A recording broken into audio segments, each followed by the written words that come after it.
In this video, we will be talking about siRNAs. siRNAs are short interfering RNAs that originate as double-stranded RNA or RNA hairpins. They can be introduced to the body through a virus, as viruses can contain double-stranded or single-stranded RNA. For our video, this will represent our pre-siRNA. Now, before pre-siRNA can become RNA, it needs the assistance of an enzyme known as dicer. Dicer will cleave the pre-siRNA to form double-stranded RNA.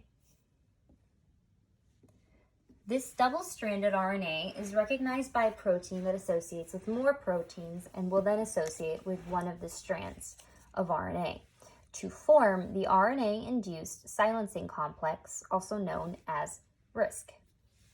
The other RNA strand will degrade. In the cytoplasm, the RISC siRNA complex will scan for mRNA strands that contain complementary base pairing to the siRNA strand. When a complementary mRNA strand has been found, the siRNA will bind to it through complementary base pairing. And this will cause the mRNA strand to degrade, entirely silencing the mRNA before translation could begin. Now, there are innate cellular processes in eukaryotes that can impact gene expression as well, but they occur at transcription, not translation. And they are regulated by regulatory transcription factors, known as repressors or activators. Repressors bind to regions of the DNA known as silencers. And what a repressor does is it prevents general transcription factors from being able to bind to the promoter region.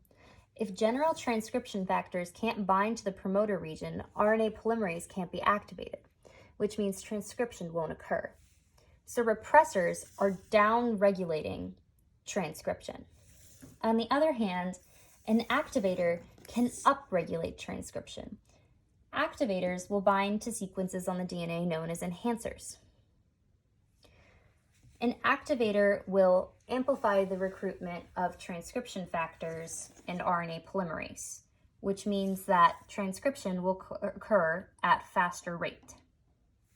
So activators are upregulating transcription and repressors are downregulating transcription.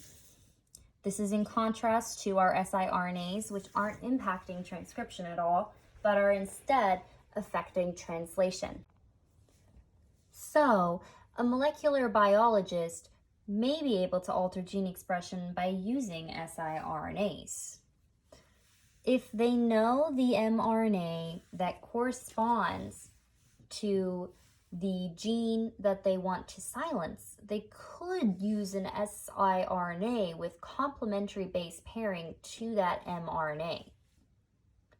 That siRNA with complementary base pairing would bind to the mRNA, degrade it, and prevent the translation and expression of that gene, effectively silencing it.